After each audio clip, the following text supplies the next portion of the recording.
Shalom, shalom, frères et sœurs. Bon week-end à vous. Que Dieu vous bénisse, que Dieu vous comble de joie, de paix et de bonheur perpétuel. Je profite de l'occasion pour vraiment saluer spécialement mon curé, son vicaire et les personnes qui nous suivent fidèlement. Que Dieu vous bénisse et que Dieu réalise les bons désirs de votre cœur. Amen. Donc la semaine passée, nous avons vu la fidélité comme source de bénédiction. Effectivement, la fidélité est une source de bénédiction parce que quand tu es fidèle, la joie et le bonheur gagnent ton mariage. Ton mariage est heureux et il est perpétuel. Il dure jusqu'à ce que la mort vous sépare. Moi, ma grand-mère, elle a fait 72 ans de mariage. Quand tu es fidèle et que tu confies ton mariage à Dieu, tu marches dans la fidélité, Dieu veille sur toi, Dieu veille sur ton mariage. Non seulement sur ton mariage, le mariage est heureux et durable, mais aussi la bénédiction tombe sur les enfants. Les enfants réussissent à l'école, les enfants ont un bel avenir parce que les parents sont fidèles à Dieu et ont confié leur mariage et leur maison à Dieu. Donc tout se passe bien. Mais c'est quand tu mets Dieu hors de ton mariage, hors de ta vie, hors de la vie de tes enfants. Ils étaient ensemble depuis qu'ils étaient étudiants. Et la femme, après, ils sont devenus fonctionnaires. Donc la femme, quand ils ont commencé à travailler, voyant que le salaire n'était pas trop, elle a dit qu'elle va se battre. En plus du travail, elle va faire le commerce pour aider son mari. Donc c'est ce qu'elle faisait. Elle livrait les marchandises à ses collègues, au travers les amis et les parents de ses collègues. Elle livrait aussi dans d'autres entreprises. C'est comme ça qu'elle s'est battue.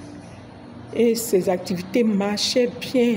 Elle s'est battue pour soutenir son mari jusqu'à aider les enfants à l'école, l'éducation des enfants à l'école, et puis le ménage, et puis les projets, tout ça là. Elle a aidé son mari, elle a soutenu son mari. Jusqu'à peut-être après 35 ans de mariage comme ça, les enfants sont devenus grands. Ils sont devenus adultes, ils vont bien jouir de leurs économies, de tout ce qu'ils ont souffert dans la jeunesse pour avoir. C'est maintenant, monsieur va trouver le plaisir d'aller prendre une maîtresse. Donc, toute leur économie, argent, on dirait qu'ils ont eu des pensions, tout ça là. Le monsieur a pris une maîtresse, la fille bouffait tout l'argent. La femme a dit qu'ils avaient construit leur maison sur un site et puis la maison a été cassée. Donc ils ont été dédommagés. Ils leur ont donné plein d'argent. La femme l'a dit, elle n'a même pas vu 5 francs. Elle n'a pas vu 5 francs.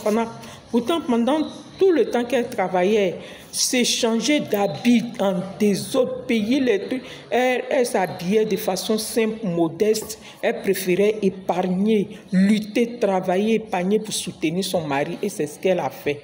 Maintenant, dans leur vieillesse, où les enfants ont fini, les enfants ont fini les études, peut-être même d'autres ont commencé à travailler, où ils vont jouir du fruit de leur travail.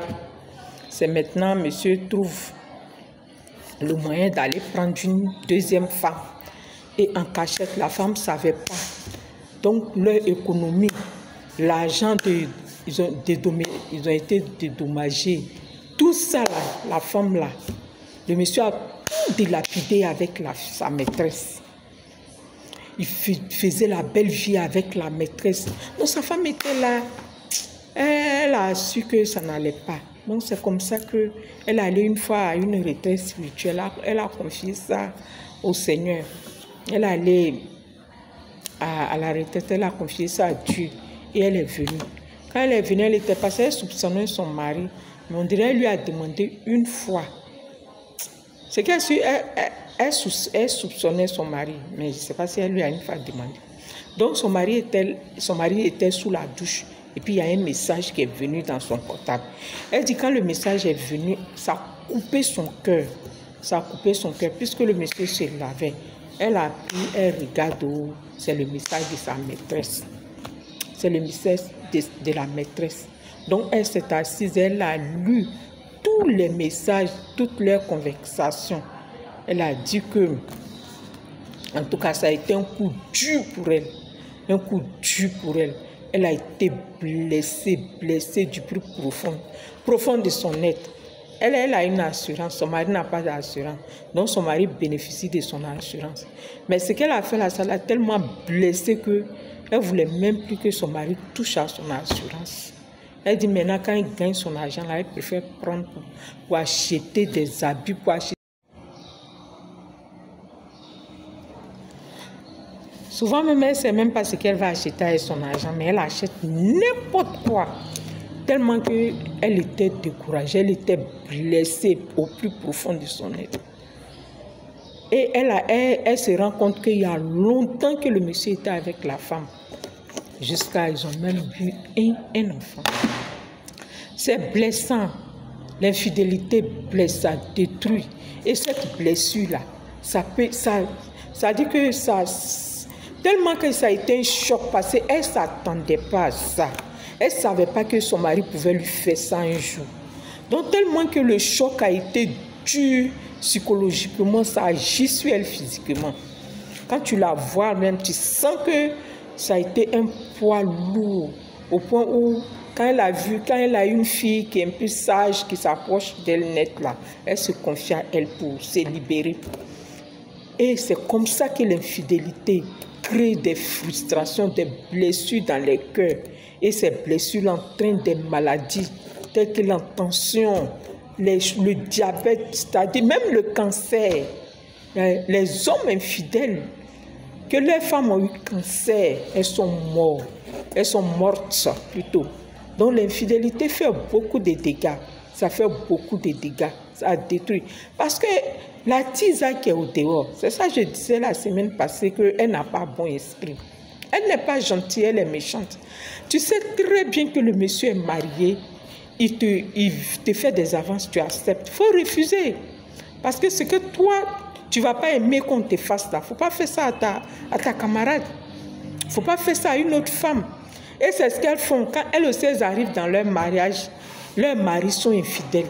Peut-être le monsieur même ne devait pas être infidèle.